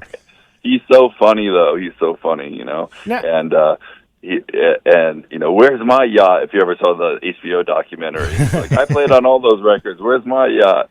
He's so funny. He's always got some kind of quick one-liner or something like that. What is your favorite tune to play out of all these, out of your the catalog that you play from? Well, as a guitar player, I'm going to have to go with, we do Reelin' in the Years almost at every show, and that song is just like, a 4-minute guitar solo, really. So it's like, it gives me that's kind of my moment to show off my guitar skills, and I just love Steely Dan in general, and I love Can't Buy a Thrill, their first album. It's kind of like that mix of rock and again, jazz, and it's like that perfect fusion. And Donald Fagen loves yacht rock. Yeah, well, Donald Fagen may have said F you to yacht rock, but we will not say F you to him because we love Donald Fagen. I don't care how much he hates the term. That guy is a legend, and I'm like the hugest Steely Dan fan, so I'm like, I thought it was great, and I thought it was very Donald Fagen that he did that, So. Tommy, last week my co-host here, Bax, pointed out that yacht rock, country music is just yacht rock with a drawl. Yeah, I mean, you think about it. Any yacht rock song, if you put like a Texas drawl on it, becomes country music, no matter what it is. Here, you ready? What I got. I never thought about that. Well, it might be hard to handle. See, you can do it. It's meant for it. Burns the candle. Yeah, you make my dreams come true. See, you can definitely do it. Maybe I should quit Yachtly Crew and start a country yacht rock. Yes, perfect. And you're gonna credit us for giving you the idea. Yeah, bring that up to the other six guys. Band, by the way. Yachtly Crew is coming to the Palace Theater in Waterbury, Connecticut on October 25th, and the new album Season Night coming out this Friday. Tommy Bowie from Yachtly Crew, great to have you. Best of luck. Yep. Thanks so much for having me, guys. Thank you. Look forward to talking again soon. Very good. Thank you, Tommy. Tommy Bowie with Bax and Nagle on Rock 102. To Springfield's Classic Rock. It's 8:28, and Eddie Money with Bax and Nagle on Rock 102. Liam Neeson will have the full forecast for you. Hey, this is some sad news that just came out a second ago. Robert Redford has died at the age of 89. It's a shame when they go so young like that. Make you think. Yeah. He died early Tuesday morning in his sleep at his home in Utah. You remember him from Butch Cassidy and the Sundance Kid, The Sting, The Natural, All the President's Men, Out of Africa. You can go on forever talking about this guy's resume. Won an Oscar for Ordinary People in 1980, Honorary Lifetime Achievement Award in 2002. Yeah, Robert Redford. That's too bad. One of my favorite movies is The Natural. It's a great one, isn't it? It was a really cool movie. Yeah. Really a nice, inspiring story about a dad dying from a lightning strike and then making a bat out of the tree that killed the dad. Yeah. He's killing the lights left and right. Oh, man. And then he gets shot in the abdomen because he's canoodling with some whore. Well, usually that's what happens. Yeah, well, he gets shot in the abdomen. It ruins his baseball career until he's far too old to be playing the game. The spirit of your dead dad is in your bat, but you got to go messing around with some hooah. Yeah, right. You're the best damn baseball player I've ever seen in my life. Who is that? Would have been the great Wilford Brimley. Yes. Yeah. And I remember him saying to Robert Redford recently, "You check your blood sugar, and you check it often. Otherwise, you're going to get diabetes." I would have used to run around the bases myself, but I can't do that anymore because I can't feel my feet because of the diabetes. I've lost 7 toes out of 10. But my big toe and that little toe can still kick your ass. Now get your ass back out on the field and blow the lights out with a baseball from your dead dad's spirit inside your baseball bat, you son of a bitch. They just don't make movies like that anymore. They really don't. They do not. So, well, that's sad. The great Robert Redford is now fielding fungos from Wilford Brimley. Didn't in he? The afterlife. He was in that other movie with Woody Harrelson and Demi Moore, where he was trying to offer indecent proposal. $1 million to sleep with Demi Moore. Really? Come on, Robert. That guy could have gotten any chick he wanted. Yeah, for like Demi Moore's not a bad looking woman, but $1 million. No woman is worth $1 million to sleep with for the night. I'll tell you what. If Demi Moore wasn't with that guy, she'd do it for free. How much would you be willing to spend on a Demi Moore? To me, it's like maybe I'll buy her coffee when we're done. You know what? $50 and a trip to Golden Corral. How about that? $20 at a comedy show. Yeah, $20 dinner at a comedy show. You might not have gotten laid, but you would have gotten screwed. Oh, that's for true. sure. Yeah. We got news next to Rock 102. Here's your Western. 8:34 with Bax and Nagle on Rock 102. It's time for news brought to you by Yankee Home Improvement. This month, Yankee Home is giving you 50% off installation, 0 down, 0 interest, and get this, an extra $750 off for the first 25 callers. Here's local radio icon Steve Nagle. Thanks, Bax. 4 people are in custody after police found a loaded gun and drugs inside of a Springfield home. For the past 2 months, Springfield police have been investigating an incident involving 21-year-old Douglas Moss, who had an arrest warrant out for a probation violation. Friday morning, police searched a Vinton Street home, located Moss, and arrested him. What does they say about the moss? It gathers no stone. Yes. No. No, stone gathers no moss. A rolling stone. A rolling stone. Oh, Papa was a rolling stone. Well, wherever he laid his hat with his home until he died. Now, which one of who was that? Wasn't the Commodores? Who did Papa was a Rolling Stone? Temptations. The Temptations. Now, which one of their dads was Mick Jagger and or Keith Richards or anyone? I don't believe they were the biological fathers of any of the actual Rolling Stones. Well, that doesn't make any sense then. I always pictured Mick Jagger when I was listening to that song. I don't think that the age difference between the Temptations and the Rolling Stones was so great that they would have been old enough to father the 5 members of the Rolling Stones. You don't know that. I don't, but I think they probably would have been no more than 5 or 6 at the time. Well, anyway, 7 other people, including 3 children between 11 months old to 9 years old, were inside the home. In the home, detectives found a baby bottle filled with a potentially dangerous prescription drug, a loaded gun, heroin, crack cocaine, and more than $700 in cash. A 20-year-old and a 19-year-old were arrested on gun charges, and 42-year-old Danny Ramos was arrested on drug charges. He's already been arraigned 58 times here in the Bay State on drug charges. 58 times. At what point does they say, you know what, I think it's about time I learned my lesson? I don't know if they will ever come to that conclusion. Well, you know, Steve, it's that kind of pessimism that is obviously standing in the way of him succeeding in life. And turning his entire fortunes around. You got to really look on the bright side. I try to, Steve. Yeah. Down in Plainfield, Connecticut, a 23-year-old man was arrested for driving the wrong way while under the influence on I-395. On September 13th at around 1:51 a.m., state police received multiple 911 calls reporting a white pickup truck driving the wrong way in the southbound lanes of I-395 in the area of exit 28. Is that wrong? You're not supposed to go the wrong way, no. Troopers immediately responded, conducting a traffic stop of the pickup truck near exit 29. When troopers spoke to the driver, I identified as 23-year-old Benjamin Benoit, who was holding some balls. You'd have to have a set of balls to be driving the wrong way.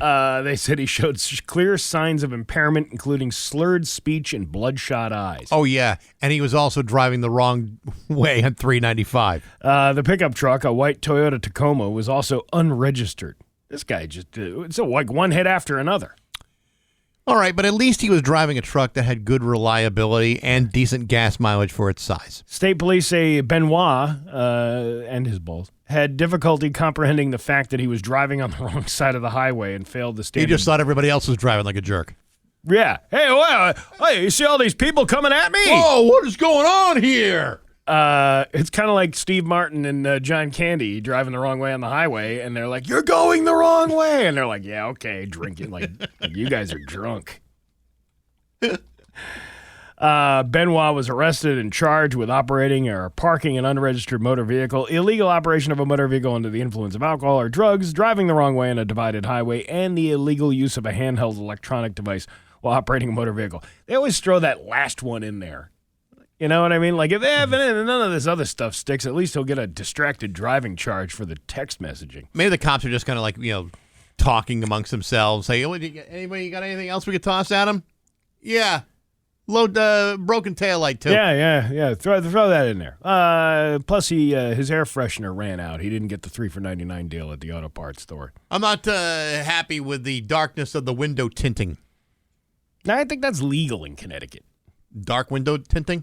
Yeah, I don't understand. The laws are so kind of stupid about that. Yeah. I don't understand why you can't have tinted windows, like dark tinted windows. The whole point is so you can pick your nose while you're at the traffic light and nobody can see you. That's what I do it for. Well, why not? Sometimes I go really up there. Like I know, but digging for diamonds like Tommy Van Scoy. But you don't have the tint window to cover you, so everybody's going to see you. Yeah, everyone thinks I'm, just... I'm not just scratching my nose there. I'm really digging down deep. State police say chemical testing showed Benoit had a blood alcohol content of more than 3 times the legal limit. Wow. But at least it's not 4 times. Yeah, because that's when they really throw the book at you. Yeah, you really got to look at this kind of thing. Let's see. In other parts of the country, 2 boys have been arrested after deputies say they broke into an elementary school library and caused more than $50,000 in damage. They weren't just returning a book? No, apparently not. According to the Volusia County Sheriff's Office, the boys' moms turned them in to law enforcement. You got to be a real little shiznit for your mom to turn you in. To Mom's credit, Yeah. she's trying to teach this young rapscallion a lesson. Can't just let this kid get off the hook. He'll think he gets away with everything. Sometimes you got to face the consequences. I don't know. I think if I was put in a situation like that, I'd have to decide whether or not how much this is going to cost me versus how much it's actually going to cost the kid. Well, I think in a case like this where, the juvenile is causing problems, I think there are arrangements that could be made. Deputies said they responded to a fire alarm at Friendship Elementary School in Deltona around 1 a.m. Sunday. When they arrived, deputies found a glass door had been shattered and the media center in the library was vandalized. The boys were caught on camera, of course, and the photos were released to the public. Later, the sheriff's office said somebody recognized them immediately, including one of the moms, and then turned them in. The boys are identified as being 12 and 13 years old. The sheriff said the boys confessed to the vandalism, which caused at least $50,000 in damage. Officials said the boys broke into the school during the day, then returned at night to look at the damage and cause more damage. Hey, you know what? We didn't do enough damage down there. Let's go back.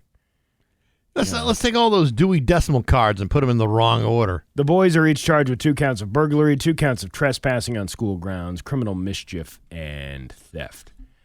And, we were talking about early Christmas stuff coming out. Yeah. Like Dollar General back in July had Halloween candy out. Now like Costco just laid the whole Christmas displays are out. Santa is now accepting letters. He is. It's September. Does this man not take a break? Well, from, he gets inundated with letters December 1st. He's right in the middle of his high production season. The Postal Service said that as of Monday, it is now delivering children's letters to jolly old Saint Nick. They call it Operation Santa. Children can write down their holiday wishes and send them off to the North Pole. Is that how a letter to Santa works? I believe so, yeah. The Postal Service said envelopes do most include the writer's full name and address. Santa's address is, are you ready for this? 123 Elf Road, North Pole, 88888. Letters must be postmarked by December 6th in order to reach him. I'm going to look that up on Zillow. 123 Elf Road, North Pole? Yeah. All right. I want to see what 123 you say? Yeah. North Elf. No, Elf Road at the North Pole. Oh. Yeah, but it's in secret. Google's not going to tell you exactly where it is. Zillow will figure it out, or Realtor.com. Well, the Postal Service can figure it out. Registration opens for those looking to adopt a family and fulfill children's wishes on November 3rd. Letter adoption starts November 17th. Operation Santa details from the USPS can be read on its website. Believe it or not, if you look it up on Zillow, it's 2,000, just over 2,000 square feet, 2 bed, 2 baths, single family resident, North Pole, new roof, winter wonderland views, gift wrapping room, and a sleigh parking for just $1.2 million. Of course, I don't know what the exchange rate is from like U.S. dollars to North Pole currency, but still, it's actually a nice looking place. Log cabin. Yeah, but what are the homeowners association fees? That's the thing you got to worry about. I don't know if this is a condo association or if it's like a standalone. It doesn't look like this. It is a condo association. Wouldn't it be weird if the condo association at the North Pole didn't allow outdoor decorations? I think they'd be stuck just with the reindeer alone. Yeah, probably. But the HOA probably said all that stuff's got to come down by January 5th. No. We're a 365-day operation here. Wait a minute. Are you telling me you're running a business? Yeah. An illegal business in the HOA? Whoa. That goes against the bylaws. You're going to be kicked out of the North Pole. They're going to have to go somewhere else to pick up this operation and move it to, like, Canada. How the hell are we ever going to sell a $1.2 million house with 2 bedrooms and 2 baths here at the North Pole? With the worst homeowners association you could possibly imagine. There's always a short little elf running it, too. We're never going to sell this place. Napoleon syndrome, thinking he's better than everybody else, telling everybody what to do. They legitimately have a listing his house on Zillow. Well, I mean, it's why is there a listing? Is he selling? I don't think he's selling. I think it's probably from a previous sale. Maybe it's one of those fake Airbnb things. Maybe where you're like, somebody's trying to sell a house, or they're pretending that I got this. They got this house for Airbnb, and then you pay the guy the money, and then you show up to the house and you can't get in, and you're like, well, you didn't actually go through the real person that owned this house. It's a really nice place. I gotta tell you, it actually is. Are you looking at it? Yeah. I'd love to live in a log cabin like that. I don't see any central air conditioning though. That's gonna be a problem. Where's the workshop though? They didn't show that. That's probably in another hut, another part of the complex. I'm sure he lives away from the complex. I'm sure he does. Your Pioneer Valley forecast today going to be a mix of sun and clouds with a high of 76. Tomorrow, high of 73. It is 62 right now in downtown Springfield. I'm Steve Nagle, and that's the news on Rock 102. Oh, yeah. Details. Hey, it's 8:50 with Bax and Nagle on Rock 102. I just gave you the forecast. There's a story that came out yesterday on Mass Live, which I thought was very, very interesting. Mm-hmm. We had the Big E has started, right? And we had Gene Cassidy on last week talking about everything. The Big Enos. Right. Yeah. This is the headline on Mass Live yesterday afternoon. The Big E stopped sharing attendance numbers amid safety concerns. As thousands attended the Big E over the weekend, it's unclear exactly how many enjoyed the fairgrounds, ate cream puffs, and explored state houses. The Big E, which has historically shared daily attendance numbers with the media outlets, told Mass Live on Monday it will not be sharing those numbers this year. On Friday, Mass Live published a news story after talking with Eugene Cassidy, the president of the Big E, in which he minimized widespread concerns over overcrowding at last year's fair as trolling and claimed people were simply inconvenienced. So let me get this straight. If you don't tell anybody that there's 170,000 people crammed into the Big E, then it must not have happened. Yeah, it's a playbook. I mean, the government's been doing it for years. Yes. Years. Right. Talking about job numbers and things like that. It's all a facade. So if we don't tell you, right, you're not going to notice. Well, you remember back in the COVID days when they're like, "Well, we're gonna stop reporting on COVID deaths because if they don't happen, then if you're not reported, then they don't happen." Yeah. Well, so if I close my eyes and walk into the Big E and bump into a few people, it's just because my eyes are closed, not because there are 180,000 people crammed inside. It's like it's like there are people that are probably hesitant to go because of the enormity of the crowd. When you hear a story like last year happened when 180,000 people ascended on the Big E, you're waiting 4 to 5 hours in line just to even get a parking spot that doesn't even exist. Yeah. And then you finally get all the way down there, all the lots are closed, all the private lots and people's front lawns are all full. And who wants to sit there in that? I don't know what the solution is to that. This is not it. I mean, I don't know how are you boasting how many people came out. According to Gene Cassidy, I don't give a lot of credence to people who troll negativism on social media. I mean, we had 1.6 million people in the fairgrounds, and we have 96% retention from year to year for our customer base. So what's the possible problem? Oh, Gene, what are you doing? Pay no attention to the man behind the curtain. Yeah. Listen, if they avoided a huge emergency last year. They did. When the horses got loose from the stalls, and they were running around. There was a fire in the barn, I guess, in one of the complexes there, and the horses had escaped, or somebody had let the horses go because they didn't want them to get perish in the fire, obviously. Right. The lucky part is that it happened after the gates closed and after the fair was over. But what would have happened had it happened? 170 to 180,000 people inside there. That's the concern. I think that's the concern, that what will you do when there's nowhere to go? You can't just run away from 180,000 people. And you can see, I don't even know how you enjoy something like that when you're ass to elbow with everybody in the crowd. You can't even stop to slow down to look at things. The Big E has been extraordinarily fortunate that there have been no difficulties as a result of the amount of people they have. The question that we asked was, what can you do when you have that many people and there's a problem? Now, he says, they're covered with police or security or whatever, and that's great. But can you contain a crowd of 170,000 people if there's a problem? And I don't know if the answer is it can actually be given other than you put a restriction on how many people can enter at any one given time, which clearly they don't want to do.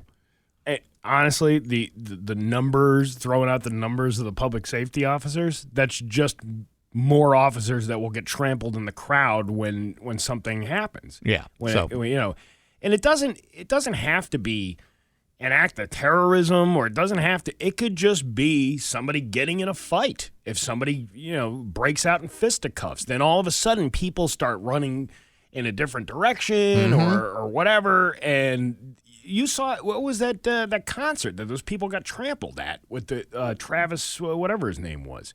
Remember the guy? He was a hip hop artist, and they rushed the stage, and Sean Combs was involved in that one. Right. And they had a problem at a club in New York. The Who had the same problem back in the 80s in Cincinnati. It's like, if you don't have fail-safes in place to control crowds, if you put yourself in a position where people could get hurt or trampled or bumped or aggravated or whatever it may be, it's not a matter of convenience, it's a matter of safety. All it takes. I hate to say it, that's all it takes. And we all love the Big E, we want to see it succeed, but I mean, on the other hand, you also want to go and feel as if you're safe. And there's got to be some sensible workings to that. Yeah. So Anyway, we have tickets to give away. Yes, we do. Comedian Greg Morton is going to be coming to the Academy of Music on September 25th. I guarantee you won't have to worry about crowd control at this show. Probably not, but it's coming to, Steve is going to be opening the show. 10th caller right now, 293-1021, wins a pair of tickets to see Greg Morton and Steve at the Academy of Music. Good luck on Rock 102.